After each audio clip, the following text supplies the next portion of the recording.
Well, I think the one thing that discipline definitely does help you with is it helps you get things done. And when you get things done, when you actually do things, you have more success. If you have more success, and sometimes a big part of success is just not being fucking lazy and just doing it. Yeah. That's like 90% of it is just showing up. Get there and start working. Like, you're not going to feel perfect every day. If I only worked out when I felt good, I'd be a fat fuck. Because there's a lot of days I don't want to do it. It's pretty much the same with everybody that actually gets good at something. There's got to be those days you push through, and they're probably going to be more numerous than the days you don't. And so the benefit of discipline in my eyes has always been that through discipline I get things done. Yeah. I always say that I'm like the most lazy, disciplined person I know, because I don't want to do it. Yeah, but I always do.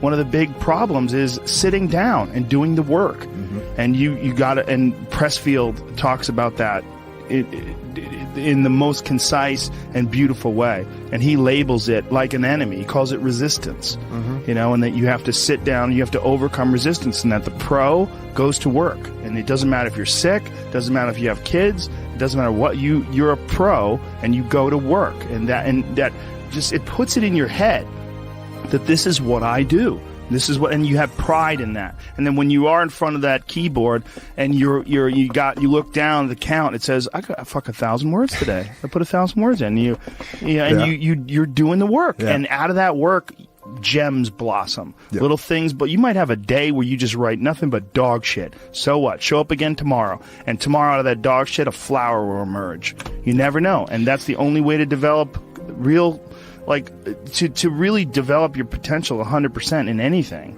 whether it's as an author or even as a martial artist. There's a lot of creativity in martial arts. To be a great striker, you have to be creative, because you have to develop patterns or execute patterns that aren't going to be perceived. This idea that life is hard is something you're supposed to shield from them. It's so silly. And, I've had this conversation with my friends, because everybody that I know that's interesting had a fucked up life.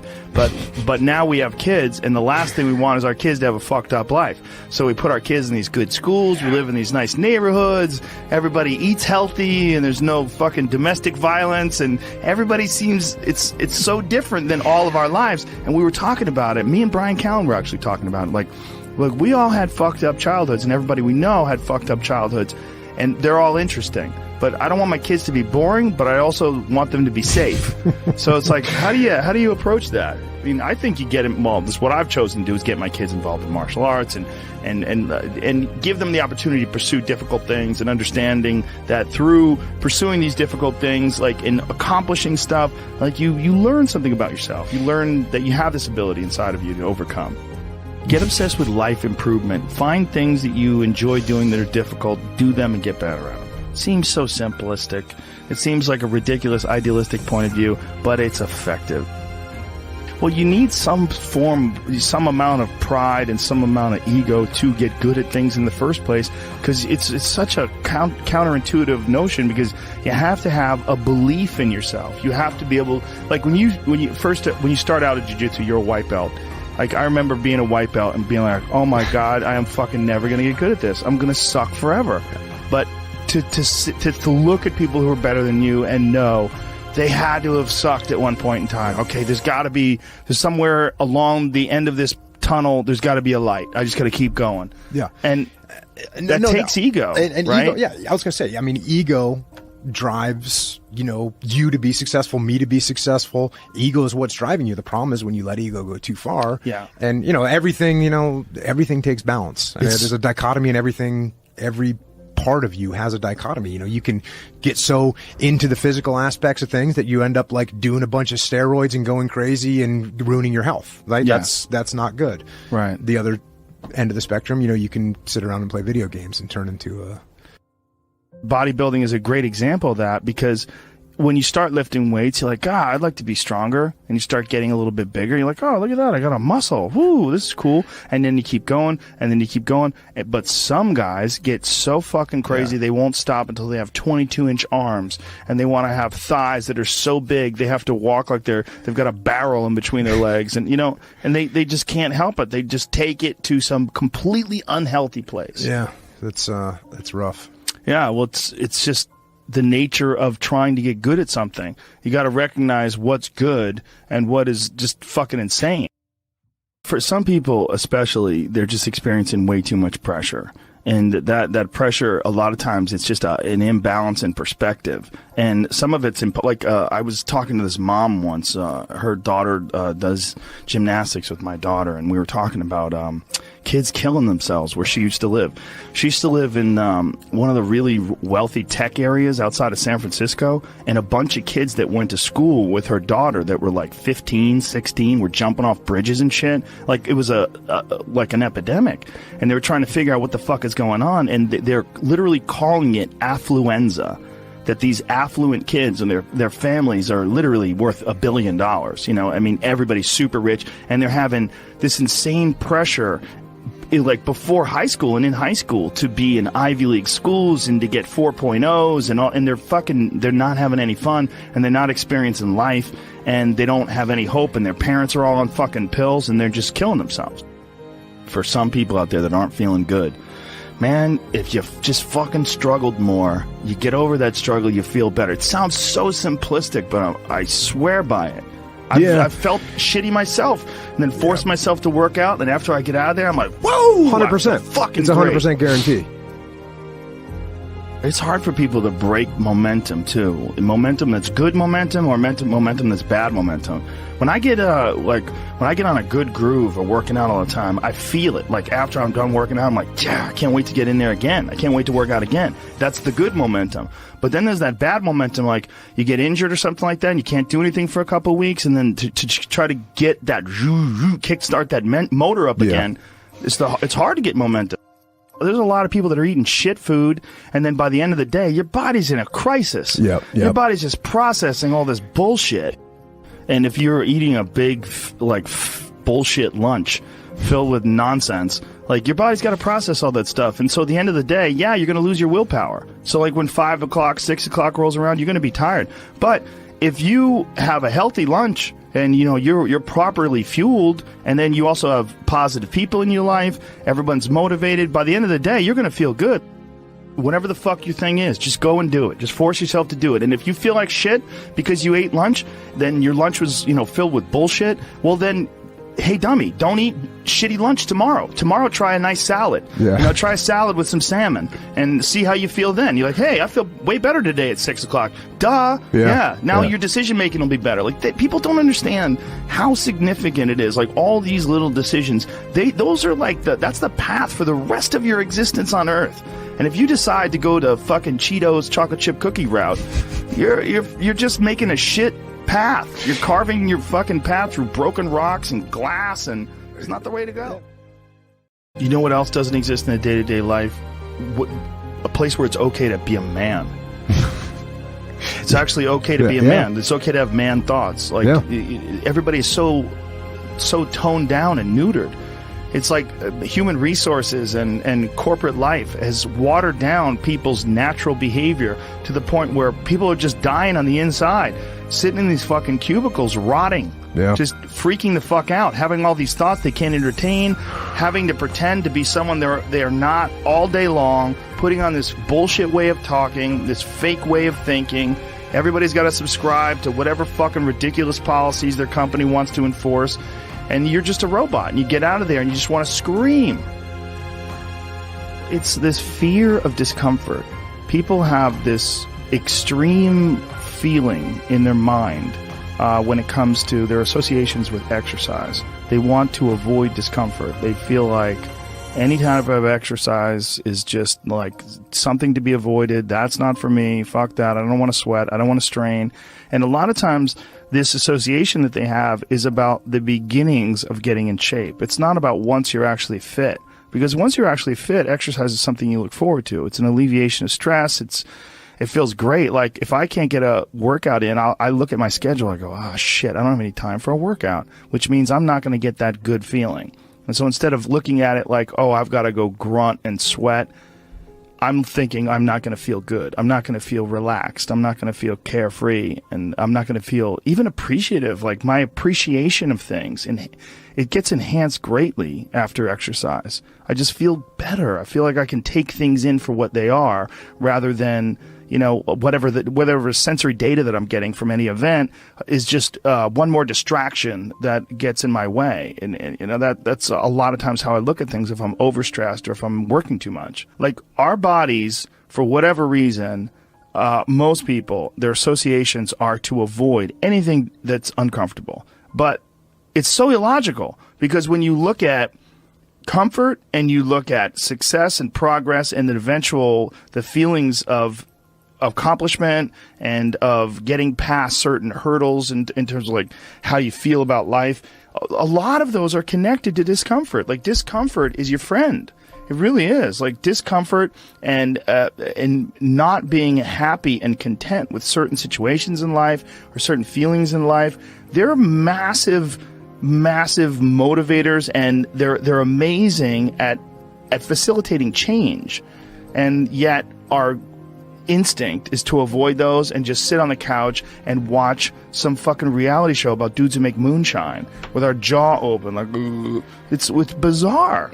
And for me, at least, when I get like really disciplined and really I get really consistent with my workouts, one of the things that I almost feel momentum. I feel like there's like a push behind me, like, all right, like after I get out of the gym, I have a really good workout. I'm like, yeah, now I'm doing it. I'm doing it all the time now. And I'm looking forward to the next time. And it makes that resistance much weaker, and it makes my motivation and my discipline much stronger. I think a lot of it is based on just the consistency. You know, it's one of the things that I talked about recently on the podcast. I said, you know, like blowing something off, it's not just not good. Like blowing off an exercise that you planned is not just bad for you physically.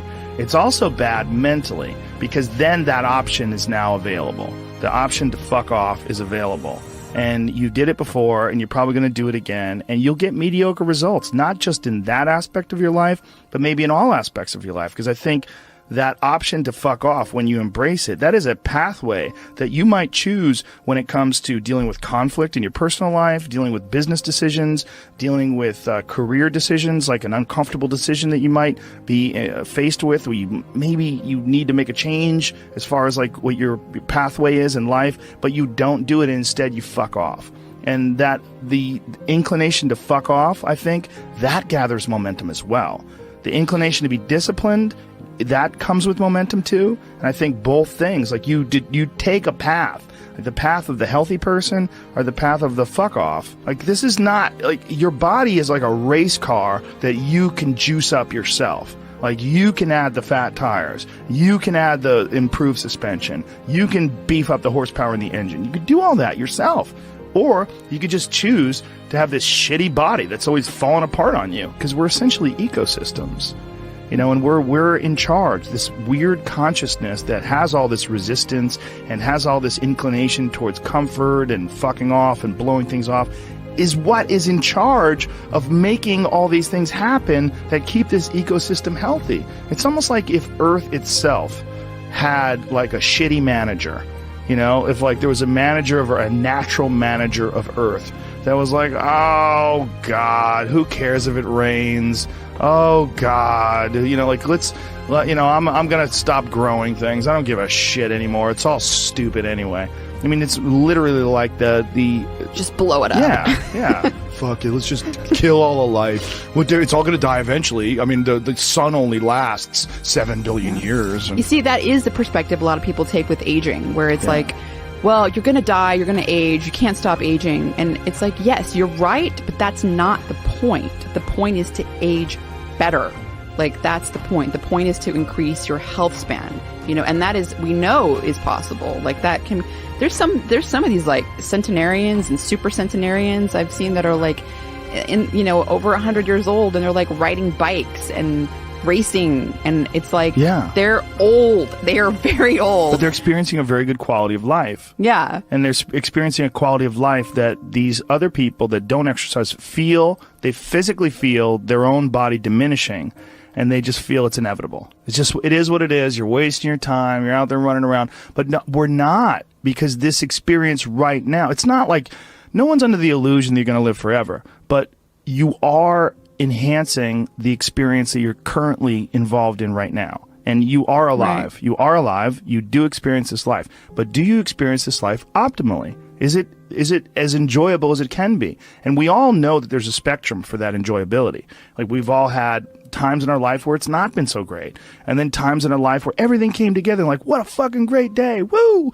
Like, make more of those. Like, you can make more of those. And then the whole thing's better. And I think when that whole thing is better, it affects everybody you touch, everybody that's around you, everybody you come in contact with. And that in turn, I mean, it sounds so grandiose, but in turn can affect the entire race of human beings. I've always wondered if the depression that people see en masse today, there's so much depression that people, I mean, it's a common trait. Like, it's a common condition. Oh, he suffers from depression. Oh, she suffers from depression. Like, oh, he's got herpes, you know what I mean? It's like, it's a common thing. I've always wondered, or I've been wondering more and more recently.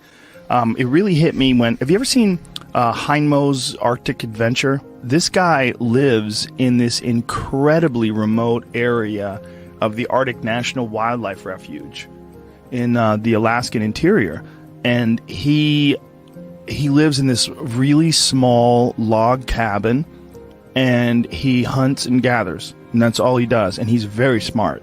Like, he's not a dummy at all. And he's been up there. He lives with his wife, and he raised children up there, and it's really, really, there's some dark moments in there, because they lived like this from the time, like, when they had children up there, and they lost their 2-year-old baby in a fucking canoe. Like, they tipped over in a canoe and lost their kid. And it's like, it's really intense when they revisit the site and leave flowers. And it was like 30 years ago, and they've had several children since then, but this moment is still like this intense moment of loss for them when they lost their baby. But this fucking guy is very happy and very, very smart and very connected and very articulate. And he firmly believes that human beings, when we evolved and developed and were hunter-gatherers, that there's a set of rewards. There's reward systems that are set up inside the human body, inside the very being that we embody, that don't get met in today's society. And that's one of the things that's causing depression. One of the things that's causing this funk that people are in is that we're living our lives, many of us at least, in these very unfulfilling ways, where you're going to this office with artificial light and you're doing something you don't want to do all day long, and then you get home and you're tired. And on top of that, you're eating shit. You're eating potato chips and you're drinking soda, and your body is just like, what in the fuck is this? We're supposed to be out in the fields. We're supposed to be walking up hills. We're supposed to be looking for animals or gathering vegetables. We're supposed to be doing all these things that our body's designed to do. We're supposed to be in nature. Yeah. And nature is like a medicine. Like, it literally is a medicine to you. Like, people that go, you don't have to go hunting, you don't have to go fishing, just go fucking hike, man. Just go hike up to the top of a mountain and look out. You know, there's a reward that you get from that is intensely, like, soul-filling. There's, like, something about, like, when I was in Colorado, and there was this area of Boulder where you drive up one of these roads, and there was this area where you could park. And it was this incredible view, man. And these people just park and just go out there and just look. But you get there and you park and you go, fuck. Because you would see, you're literally seeing the Continental Divide. These snow-capped mountains in July. Yeah. In July, it's covered with snow. Because those mountains don't give a fuck. Perspective.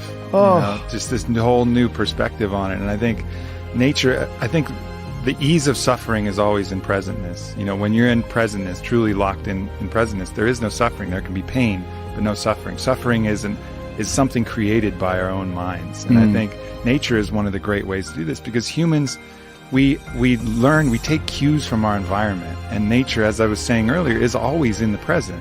You know, there's this natural presentness of all the animals, everything around you. Whereas if you get around a bunch of people watching housewives and stressed about this and popping pills, you're going to take on that energy too, and you're going to lose your presentness because of your surroundings. So it's like this ultimate regrounding tool where we get back to present moment again.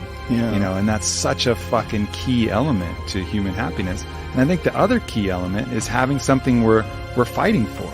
You know, having a mission. I think we're all forces, and that force needs to have an effect, needs to have a reason that it's moving in a certain direction. And I think with all of our needs and all of our needs met, you know, where we don't have to hunt for food, we don't have to acquire everything, everything's relatively easy, and it's all about advancement and all this. We've lost a lot of the basic mission, which was the mission to survive and procreate, you know, so, and we haven't replaced it with any other universal mission, which is, I think, one of the big allures of these things like wars and these things like creating an enemy. Well, at least then you have a mission. And when you have a mission, human beings are happy. You know, like Bertrand Russell talked about, he did a book, Conquest of Happiness, and he had his own fucked up attributes. Every time I bring him up, people talk about his fucked upness. He was into phrenology, and he might have been a racist, whatever, but he was a good philosopher. Smoked constantly. Yeah. But anyways, he talked about the happiest person he knew. The happiest person he could find was a groundskeeper on a manor who every day woke up and was at war with the rabbits of the grounds. He just declared that the rabbits were the fucking enemy, and he would go out with his gun and he would hunt as many as possible, and he would go morning till night, and he would kill as many rabbits as he could, because it was the rabbits were the ones eating the hedges and the flowers and whatever. So he basically made the rabbits his enemy and struck out every single day to kill as many rabbits as possible. And that dude, according to Bertrand Russell, was happy as fuck. He had a task. He had a task. He had a purpose. You know, he had a mission. My mission is to destroy the rabbits. I used to have a dog like that. Yeah? I had the happiest dog ever. His name was Frank Sinatra. And he was a pit bull that all he lived for was killing lizards. And my house, my old house, not the house I'm in now, but my old house, had this one, it's like on a hill, and there's this one wall where these lizards would run up the wall. And so Frank, I would literally let him out in the morning, and he would fucking bolt out that door. It's like, time to go to war. Like, and he would run and go look for these lizards. And he would stand there, like Eddie Bravo would just watch it and marvel. He'd be like, fuck, man, this dog does this every day. This dog does this every day. I go, this is what he loves to do. And he would go there, and he would have his paws on the wall. And he would, and he would go crazy, and he would jump up and try to grab a lizard, and occasionally he would get one. And he'd be like, fuck yeah. And he would get one, and they would go looking for another one. He would go, and it was a pretty big yard. So he would go wandering around the yard looking for anything else that fucked up, anything else that was slipping. There was constantly, unfortunately, twice I had to take him to the hospital because he got bit by rattlesnakes. Because rattlesnakes were slipping too, apparently. He killed the rattlesnakes, but the rattlesnakes fucked him up. Yeah. He had like a water balloon growing out of the side of his head. Both of my dogs, by the way, that's a real problem if you don't have the money to pay for the serum. It's super expensive. It was several $1,000s to treat them for this rattlesnake venom, anti-venom shit. It's like, I was like, man, what if I was poor? What if... that's a whole fucked up system. Like, they inject horses with the venom, and then they like get the antibodies from the horses. It's like this archaic system. I think my friend Donald Schultz is working on, he's a big snake handler guy. He's working on ways to innovate around that, because it's kind of like a real backwards system that they have, how you get anti-venom. Well, a horse will survive, so let's just fucking sort of put the venom in there, and then we'll get the antibodies from the horse, and then, you know, it's a weird thing how they do it. Yeah, well, that's a real problem with people that are vegans. If you're a vegan and you don't use any animal products and you get bit by a rattlesnake, you got two choices. Compromise your morals, or that's a wrap. Yeah. You know? But this dog was so goddamn happy. He had missions. Yeah. You know, he would go out of that yard and he wasn't bored. He was like, please take me for a walk. Come on, man. He was like, see ya, dude. I'd open that door. He was gone. He just had his little mission. And I think you can see that in the people who are the most unhappy. They seem aimless. They're like, what am I here for? Why am I doing this? Nothing makes sense, you know? And I've even felt it in my own life when, you know, I know what my mission here is. First, my mission is to expand human consciousness, to help people be happy. Like, that's really what I find my greatest purpose in. But every once in a while, I'll get this kind of like fuck people attitude. Maybe someone said some fucked up shit, and I'm like, man, people fucking suck. Fuck people. And then at that moment, that's when I'm actually depressed, because I've lost my mission. Instead of having a mission like, yes, my mission is human consciousness, all of a sudden it's like, fuck people, fuck that mission. They'll figure it out. And then I'm depressed because I've lost my purpose. It's very hard to rise above, like literally, when something like that happens and realize like, oh, you're encountering one diseased individual. You got to look at the mass of humanity. Yeah. Like when you encounter one diseased individual, it's so like this guy who shot up that nightclub in Orlando. You're looking at one diseased individual. And if you say, man, people fucking suck, look at what they did. Well, look at how many people that are responding with rainbows on their Twitter pages and love and all the best wishes to those folks that got killed and all their... I mean, I was looking at this guy's page who's an animal lover who was organizing people to go to the homes of the victims and see if they have pets that are trapped. There's beautiful people out there. Yeah. There's a lot. There's more beautiful people. This is without a doubt not just the safest, the easiest. This is the happiest time in terms of like being able to like reach out and send love to people and have people send love to you. But just occasionally you run into cunts. Yeah, no doubt. And the cunts itself, man. But the beauty is out there too. It's just not as dramatic and it doesn't impose upon us as forcefully. But if we just look, it's around all the time. We run into good people all the time. But you just make eye contact with that good person or that kid who's just looking at you and just creeping with that little smile, and you're like, oh yeah, the good of humanity, the fact that we really are love being expressed outwardly all the time, and it's just these other delusions that get in the way of that. Well, we're oddly attracted to negativity too. It's almost like we look at negativity online or that you run into as like a possibility of war. Like, you have to look out, this fucking drum's beating. God damn it, there's an army on the background. They're coming. But, it's like this real impulse to sort of batten down the hatches. When really it's just some fucking 36-year-old loser sitting in his parents' basement, farting and smelling his own farts and angry online. I mean, that's really what a lot of you're dealing with. You're dealing with, like, really sick people. Like, people that have just, for whatever reason... They've not found their path. They've not found any happiness. They've not found any fulfillment. They haven't found any growth. They're just stifled or rotten in some sort of a weird way. It just hasn't really worked for them. Yeah. And so they're lashing out. They're lashing out at the world. And you run into one of those and you're like, people suck. Yeah. And that's the initial response. And then the more conscious response is to look at them and have compassion for that person. Yeah. That's hard to do, right? That is hard to do. And our system isn't based upon that. Even if you look at the U.S. penal system, it's very much about punishment. Whereas if you watch that documentary that Michael Moore did, Who to Invade Nest, where they go to Norway, they have a whole different idea of what the penal system is for. It's about restoring human dignity and cultivating a change, really making change in the person. It's not about punishment. It's about actually changing that individual so he doesn't do it again. And then you look at the recidivism rates between our prisons and Norway's prisons, and they're just dramatically different. That impulse to punish immediately, is not the healthiest impulse. That's just going to create more issues down the road. You're not rehabilitating anybody. You're just taking even more broken people and putting them out in the world and hoping they're not going to do the broken things. Well, it's not going to fucking work. The right impulse is always that compassion and looking to see, as if that was you, how all of these fucked up elements of the world and choices. I'm not overriding the fact that they had choices in all this. They're not free of guilt. But look at that like this is the person that just made some bad choices and had some tough shit to deal with and couldn't overcome it. The resistance in the video game was higher than his skill set, and he wasn't able to choose to work and choose to the positive elements that would allow him to overcome it. Yeah, see that. It's also Norway's dealing with far fewer people. That's true. And that's a good thing for them. And it's also they don't have that conquerors mentality that we have. So we're so wrapped up in success and also in punishment.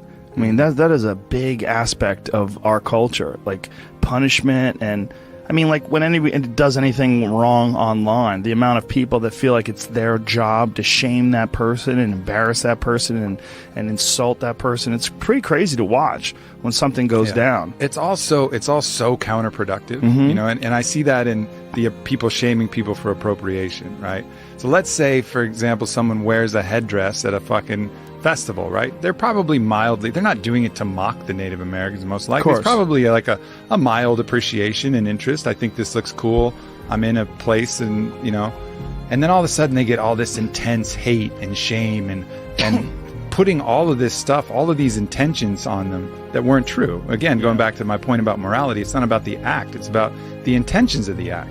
But right now we make it all about the act. Oh, you wore this headdress, that means you're insulting thousands of years of Native Americans, you're oppressing, you're appropriating. Like, no, I fucking wasn't. I was wearing a fucking headdress. But then all of a sudden that imprint will create trauma, and that trauma will have a poisonous impact that will make them feel weird and make them want to do that to other people. So it's like you're injecting someone with a hate virus, you know, that they're going to then pass on to other people rather than doing the opposite, you know, spreading the love herpes, where it's this contagious positivity that goes the other way. And we have those choices with how to deal with people, but more often than not, we come with this thing to punish and create more trauma, which triggers their own self-judge and their own self-hate, lowers their own self-love, and then they're going to pass that off to kids, family members, people around them.